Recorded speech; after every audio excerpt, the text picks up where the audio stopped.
Hello, everyone, and welcome to the latest edition of the NEC On the Run podcast here on the NEC Overtime Pod. I'm Craig D'Amico, and today I am joined by the head coach of Bryant women's basketball, Mary Burke.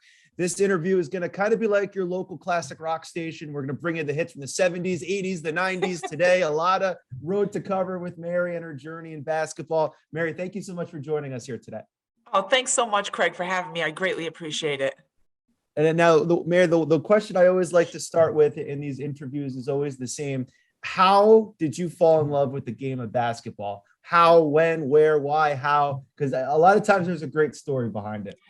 Well, back in the day, we used to play in the neighborhood with, all the neighborhood kids. And, right from the jump, I was just really good at different sports. And, basketball was something I picked up on really early on.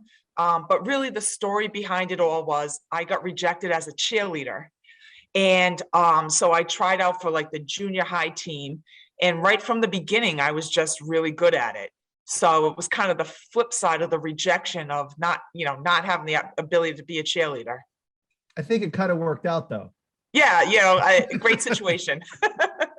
Now, you kind of referenced it, is that right from a young age, you were gifted in a lot of different sports, all state in basketball, volleyball. I'm sure you played a lot of other sports as a kid as well. How was it that you kind of found out that, wow, I have some gifts here that when it comes to athletics?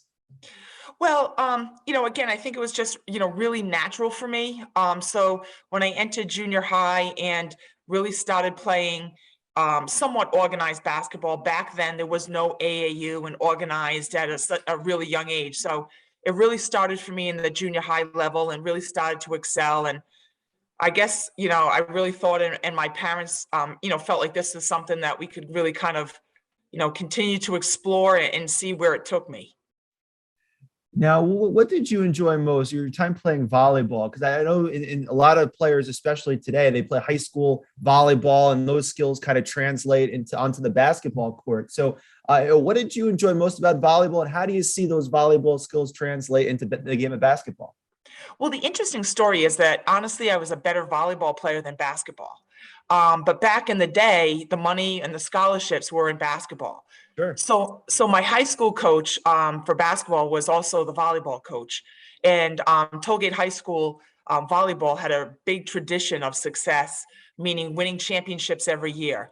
So, for me, I think there are so many similar skills to volleyball and basketball. It's a natural transition. And, back, when I was playing, basketball was in the wintertime, obviously, and then volleyball was in the spring. So it allowed me, to do both. And I think it's so important. I think so much now kids really kind of just zone in on one sport. And it was really, I think, just a benefit for me to play both and have the success, in basketball, in volleyball. And I just really enjoyed both of them and, different dynamics, but, the success at both. And it was really important for me. Now, coming out of Tollgate, I imagine that the recruiting process back in the 80s a little bit different than it is today. Technology aside, what were some of the differences from how you were recruited to how you are going out and recruiting players today? Yeah, so as I mentioned, there was no like big AAU tournaments and things like that. Or I'd say, I didn't really participate in what was back then the smallest scale. You would go to like camps. And again, I'm a big Rhode Islander. I like to stay close to home. So I didn't really explore a lot of the national tournaments. So I basically stayed in the New England, high school profile basketball camps. And from there, obviously, I was recognized. And believe it or not, I did receive a lot of attention from a variety of different schools across the country.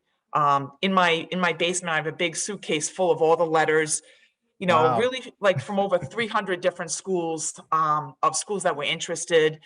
But again, being from Rhode Island, I really wanted to stay more in the Northeast.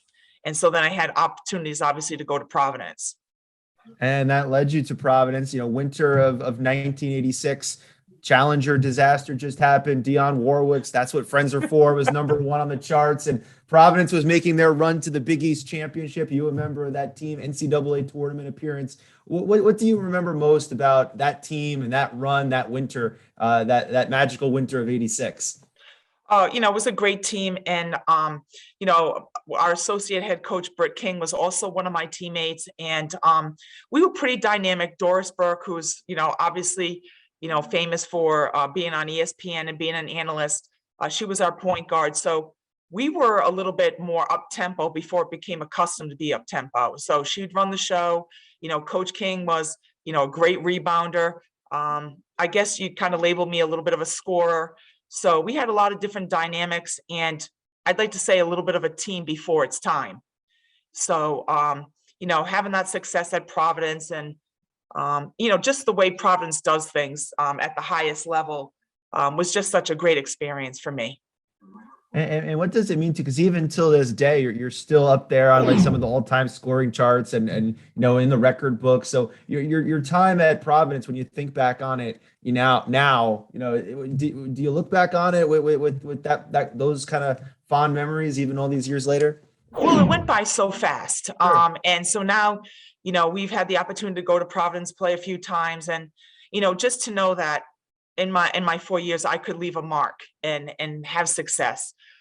Because again, being from Rhode Island, oftentimes people didn't think back then players were really good enough. It was a small state, and in comparison to the Massachusetts, the New Jerseys, and on and on and on, could Rhode Island really have players good enough to play in the Big East?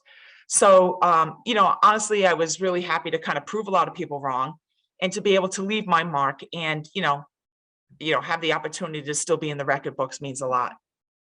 And when those 4 years came and went, I'm sure it seemed real fast, like you said.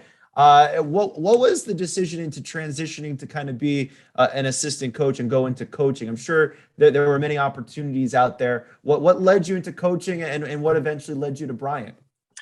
Well, first off, I didn't really graduate from college thinking, hey, I wanted to get into coaching. It happened to be the day I graduated from college. The head coach at Bryant at the time, who I did not know, just randomly called me and asked if I was interested in getting into coaching. So obviously just graduating from Providence, I thought, I still had the itch to do a little something in basketball. Let me see, what this opportunity could bring. So I did go up and meet with him. He's a great guy. Obviously presented a plan that, I was pretty intrigued with. And so I decided to take him up on it. It was a part-time position. It was $2,000. So, now when I'm in the office and I hear some of these grad students complain about their salaries, I say, I don't want to hear it, because we all start somewhere. Right. So I did it for 2 years at a part-time level. From the moment I walked in the door, to be honest with you, Craig, the players all embraced me, really respected me. It was a very positive experience. It was almost like, because my story is very untraditional, like it was meant to be. I can't say it enough. I didn't know Ralph Tomaso, who was the head coach. For him to call me and ask me if I'd be interested to walk in the door and have a positive experience. We won 2 conference championships in my first 2 years as an assistant. Really just, springboarded every opportunity going forward. And it was almost like, it was fate. It was meant to be. I was just about to say, it seems like all the timing, everything was lined up perfectly, like it was meant to be. That's what I was thinking as well. Because, in this profession, and it's normal that you would have 4 or 5 different schools that you've had an opportunity to coach at, learn from other coaches, and there's a lot to be said for that. That wasn't my journey. So my journey was, I worked under one person for 4 years and then got the opportunity, and had to do a lot of the trial and error on my own. So, it's just a great experience from the beginning. And I still have relationships with those players. Laura Cinto, who is the associate head coach at Fairfield, was a player when I was an assistant. One of the other players that was on that team just reached out to me, will see me at Sacred Heart. So, again, I just can't say how important it was for me, because I didn't know coaching was where I was going when I graduated from college. to have such a positive experience. It really brought me in and then just really opened so many amazing doors. Now let's go to summer of 91. Terminator 2 was the #1 movie in America. Desert Storm just finished up a few months earlier, and Mary Burke takes over as the Bryant women's basketball coach. What was that meeting, that phone call, whatever that contact was, when the Bryant administration kind of handed over the keys and said, "This is yours"? So, there wasn't a lot of glitz and glam the way it is today. So even though I'd been there as an assistant for 4 years, I still had to go through the full interviewing process. And at that time, Leon Drury was the athletic director. He brought me in, and obviously said, "Congratulations, we want to offer you the head women's basketball coaching position." And obviously, I was really excited, and really felt this was going to be my opportunity to kind of move forward and have an opportunity to hopefully be an influencer on young women going forward. So I was really excited about the opportunity, and I thought I had paid my dues being there for 4 years as an assistant. At the same time, though, you obviously had the playing experience, paid your dues, but you're only a handful of years older than the players that you're coaching. So what was that dynamic like? It was kind of crazy because when the players go out to meet the officials and they would say, "Who's the head coach?" and then they'd point over to me, the players would come back and tell me, like, they were like, "Really?" Because I was so much They younger. didn't believe it. Yeah, exactly. Now the officials say, "She's still here." It's like the crazy dynamic. But back then, you're right. I was only like 4 years older than the seniors. And so again, for me to have their respect, from such a young age was, just great and such a positive experience. That first year, what were your initial goals, your initial priorities, taking over? I'm sure it was like a whirlwind, getting ready for the upcoming season, off and going. So what were your initial goals and priorities when you first took that seat? Well, I got provided the opportunity and handed the opportunity like in late May, early June. So it was probably behind a little bit in the recruiting process, but you have to understand the recruiting process back then was we probably had $1,000, maybe $2,000 recruiting budget. You got 2 computer printout sheets. One were students who were interested in Bryant. The other ones were students who had been accepted at Bryant who expressed interest in basketball. So you'd use those. You'd go to camps. So it was so much, smaller than what we do today. And so, I guess my mentality as the head coach, I really wanted to have my own, like, the experience I had as a player. I really wanted to kind of present to the players, it was such a positive experience, but, some tough coaching, and really wanted the players to have the ability to grow and be challenged, and through their 4 years, leave Bryant being the best they could be and using the resources that were available. So, from the beginning, that was really kind of the mentality. And it didn't take that long, because year 4, 18-win season, first winning season. Year 5, 19 wins, NCAA tournament. So what were some of your memories there of the build as you got to year 4, year 5, and some of the players that helped you get there? Yeah, so my first recruiting class was Liz Davies. She's still the all-time leading scorer, post player, over 2,000 points, no 3-point line, no threes. He was pretty good. Yep, workhorse. Beth Wandice, who's our associate women's administrator at Bryant. She was a tough, played hard, passionate, still is either 1 or 2 at Bryant in steals. And Heather Lopes was, an athletic, fast defender. So my very first recruited class, 3 out of the 5 were studs. And I rode them for the first 4 years. And so, as you just mentioned, the success they had getting to the NCAA tournament. And, I really thought it was all about me. And boy, I'm going to really kill this profession. I'm going to be awesome. I got really cocky about it.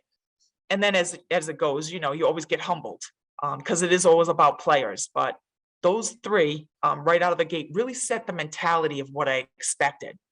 How hard to play, how passionate to play. Obviously, they were talented. They played with pride on who they represented and me. So from the beginning, I was really spoiled, and I couldn't have asked for better, recruited class in my first one. And the mark they still leave in the I'd say program. so, yeah. Yeah, it was awesome.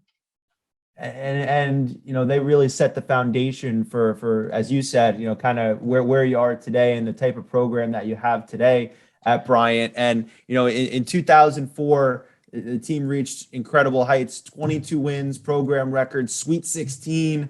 What stands out to you from that season? Well, we had an upperclassman team that year, and unfortunately, in the Northeast 10, we went to the conference tournament and we hiccuped, and we lost in the conference tournament in the first round at home. But because the conference is so strong, we got an at-large bid. So our at-large bid was, congratulations, you're going to the NCAA tournament, but it's against Bentley, who again is a team in our league, traditionally is a top 10 program in the country. We play them every year, and my record against them wasn't very good. So we go in to play the game, and as we walk in, the announcers who are calling the game said, "Listen, we'd like to talk to you beforehand, and we're going to talk to Coach Stevens after," assuming they're going to win. And so went in the locker room before the game and said, "Ladies, there'd be nothing better than for us to go out there, obviously win, and have Coach Stevens talk about the loss after." So we played really well. It was a tough game. Came down to the wire.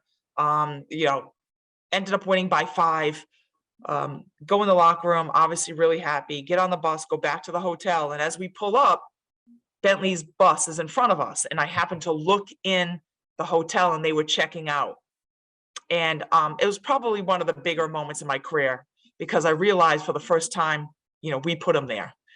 So, and that's what allowed us to continue to move on and get to the Sweet 16. So, had a really upperclassman oriented team. Again, another, lots of talent that allowed us to really climb and put the program where it should be. What was your communication like, especially at this time with Coach Stevens? Did she give you, a little, yeah, you got us, or anything like that? No, she's very classy. And so, she obviously handled it with a lot of professionalism. But for me, it was just, finally got over the hump, finally beat Bentley, finally, was able to have that success and win a game in the NCAA tournament, and moved on from there. So it was awesome. And now it wasn't that many years later where we come into the picture now, the transition to the Northeast Conference. What were some of your first thoughts when you heard from administration that, hey, we're making this leap, we're making this transition, it's official, it's happening, and you guys are going to be in the Northeast Conference? Well, I definitely talked to people who knew the conference, and I was asking, what do you think? Can we be successful in this, in this conference? And, everyone was like, definitely, the Northeast 10 was such a strong Division II league. We're always one of the top, 5 conferences in the country, that I was well prepared. The team was well prepared to go out and meet those challenges at the Division I level. So, that first year in transition, was a little difficult, because 21 out of the 29 games were on the road. And we still managed to win 11 games. So, and if we didn't win, we were right there to win. And oftentimes administration from other schools came up to me and was like, you guys play hard, you're tough. So I thought we were well prepared, but I definitely did my homework beforehand, asking people who had some information about the NEC and where they thought we could be. And at that time, Pete Sinella was the coach at FDU, and we were really good friends. And, he had thought we'd be fine. I remember my first conversation with you, and we were talking about that, the 4-year transition period to being eligible for the NEC tournament. And you were saying that your goal was to each year get in the top 8, just so that when the time comes, that's old hat. You've been in the top 8 the whole time, and you can go right into the postseason. And that's kind of what ended up happening. What was it like, kind of navigating those waters, finding the right players to come in when you were recruiting, so that 2013, when you were first eligible, you can be right there as a contender? Well, I think first off, you really had to continue to maintain the mentality of be a playoff team, even though we weren't going to be eligible. So that, like you mentioned, when that opportunity arose, we were there and we were ready to go with it.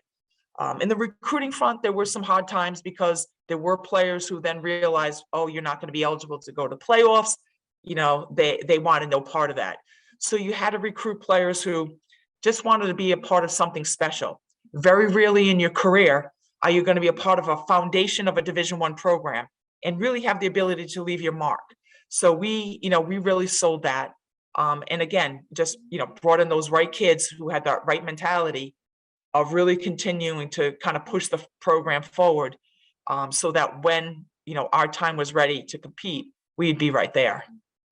It almost, you mentioned right from the beginning, your first recruiting class, the pillars of the program, so to speak, setting that foundation. It's almost like you had to set the pillars all over again and bring in the right people for the first couple classes after the transition to D1, just to kind of set the tone for where you want to be as a Division I program. Well, you say that, and in our first year in transition, Kelsey O'Keefe was a first team all conference player.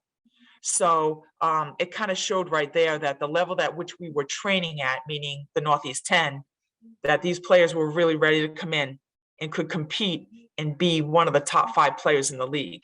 So, I was really confident that we had the players that were going to be necessary to really compete and put the program where it should be, which is one of the top 4 teams in the conference. Now, in 2013, first year eligible, first NEC tournament appearance. It came down to the wire. Last game, Bryant, Robert Morris playing for that final playoff spot. You guys got them in overtime. Now, in hindsight, they kind of took this win out on you guys for like the next 6-7 years after that. But in this moment, 2013, you got them in overtime to make that first tournament. What do you remember most about that game and that run just to get in for that very first time? Well, I know we always had battles with Robert Morris. We were kind of very similar as far as programs are concerned, meaning very post-oriented. And, we had to really battle. And I remember in that overtime, we had to make a big shot to get into overtime.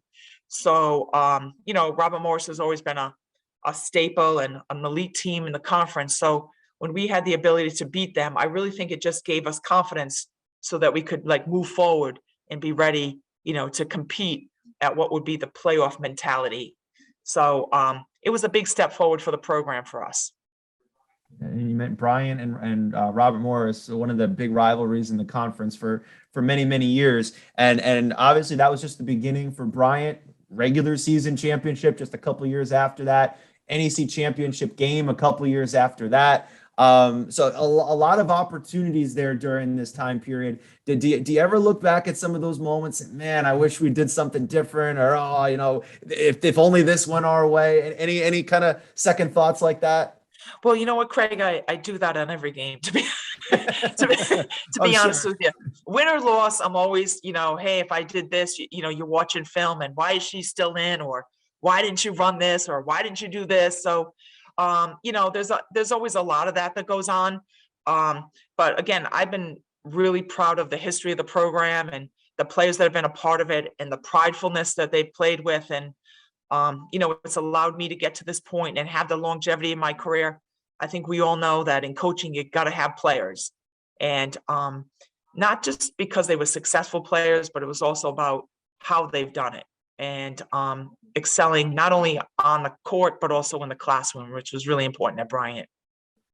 And that kind of brings us here to the present day, which we'll get to in a little bit. But I guess we'll hit you with some quick hitters here, a wide range of topics here in college sports and athletics and basketball. And I guess we'll start with this. As someone who's been in coaching now for over 30 years, what is the biggest way that you've seen that coaching has changed over the last 30 years? People say that I'm very old school. Oh, you got to change. I'm tough. I'm passionate. Kind of demanding. And kids have changed. Kids have changed. You can't be so truthful. I'm going to say truthful, hard. And I'd like to think in the recruiting process, it's hard now to find those kids that fit my mold. So I just think a little bit kids have changed. The portal has made it more difficult because, as you've gone through a little bit of the history of the program, some of those players who have been marquee players have taken time, meaning they've needed freshman, sophomore year. And then all of a sudden they come into their own their junior, senior year and really carry the torch of the program. That's traditionally how it's done for me. And Nowadays, I think about maybe the Alex Kleins and some of the other players that came before her who needed a couple years, would have got influenced by outside people, as you know, outside people, and said, hey, listen, go play somewhere else and you can, be a starter. And I would have never saw them come to fruition. Or maybe they wouldn't even been the player they've been because they were jumping around so much. So I think the portal just makes it such a different dynamic. And as I said, I think it makes it difficult. And now, what have you seen as the biggest change in female athletics over the last 30 years? Because it seems like there's been such a growth. Obviously, a lot of work still to do. But in terms of just female athletics, how have you seen the growth over the last 30 years? Well, I think first off, like the support. I can see it with Bryant, but I just think, like, for an example, just in women's basketball, we had Sunday off, and I was like scrolling through the channels, and there were 5 different women's games on. And they all had great crowds and they were all great games. Back in the day, there was like an elite, maybe 2, 3 teams, 4 teams. Way back when I first started, they only put on the national championship game. Now they have college women games on, college softball games on, college volleyball games on. So it's great to see that the reason why those games are on is because there's support to watch them on TV. And the quality of athletes, the quality of the games, and, it's obviously going to continue to grow. But I've been so lucky to see it really continue to come to fruition. Now, I don't know that I've ever asked you this, and we don't have to name names or anything like that, but I'm sure, as someone who's been so successful in coaching for such a long period of time, I'm sure there must have been some other opportunities to maybe go elsewhere. You mentioned, though, your home was a big thing to you in Rhode Island for your entire life, so it makes sense, why you're still at Bryant. But have there been some other opportunities over the years? Everyone asks me that, or yeah. So, for me, again, being from Rhode Island was really important. I never really chased that. It wasn't about, here at Bryant, I have great support from my administration. I have great facilities to sell. I have great education to sell. And to be honest, personally, my mom lived with me for 12 years. She got diagnosed with Lewy body dementia and Parkinson's. Like, I was not going to pick her up and move her somewhere. And I sure as heck wasn't going to walk away. So the last 5 years of her life were tough. And I was lucky enough to be there to the end. And those things mattered to me. And I just wasn't one of those type of people that felt it was important to go out and try either as an assistant or a head coach to go find something else. I had all the tools I need right here at Bryant to be successful. Now, it's up to me not to blow it, but I just felt I had all the tools. And being there for my family, being in Rhode Island was so much more important to me than chasing another $100,000 or whatever it may have been. I hear you on that. Unfortunately, I don't know there's that many other people like that, but I'm with you on that. Who would you say has been the toughest player that you've coached against, whether it be D2 or D1 during your career? I think, and she, great kid, Artemis Banu. I thought she was very good, multi-dimensional, inside, outside, was player of the year for at least 3 out of the 4 years and rookie of the year. So she made a big impact into the league. And, she was just such a really classy player as well. She reached out to me in her, at the end of her senior year and, continued to stay in contact with me for a couple years. So I thought not only, was she a really tough player and so versatile, but I thought she was a very classy young woman as well. So I thought she was a very difficult guard to figure out. She's a future Hall of Famer. She could do it all. She could score, rebound. She did just about everything. So I'm sure it gave you some late nights trying to game plan against her. Oh yeah. Now you kind of alluded to it through the interview, how you're passionate, demanding that Bryant toughness has been a calling card for your team. So, when you're out there recruiting, what type of player do you look for to fit with the Bryant program and what you're looking for? Yeah. So, again, it's a little bit more of a challenge nowadays because of AAU and, how they do things, meaning, they play play a game in the morning, go back home or back to the hotel, relax, then come back in the afternoon. And just not, you really have to watch kids. You gotta watch how they play, what their mentality is, talking to their coaches, watch practices. It's hard. It's hard nowadays because everyone wants those kids. So to find those little diamonds in the rough who have that mentality and the work ethic that want to grow. Because I'll be honest with you, Craig, a lot of players, unfortunately now as well, don't understand, like when you get to college, you got to continue to work hard. You got to continue to get better. You got to weight train. You got to come in and do individual stuff. So you got to do a lot of research on players now, more so than ever before, because that dynamic on players not understanding when they get to college, you got to continue to work and get better. This is just getting here with step one. Step two is being everything you can be by the time you graduate. That's true. It's not the end of the journey. It's just the beginning of the journey. Exactly. I'm sure there's a lot, fortunately, there's a lot more information on players available now than you mentioned back in the day. So I'm sure that makes it somewhat easier for you guys. A little bit, but you still got to, you only know what your eyes see. So Sure. you got to really see those kids and not get caught up so much in, what other people think or what their evaluations are, because they have no idea about your program. They have no idea what you're like.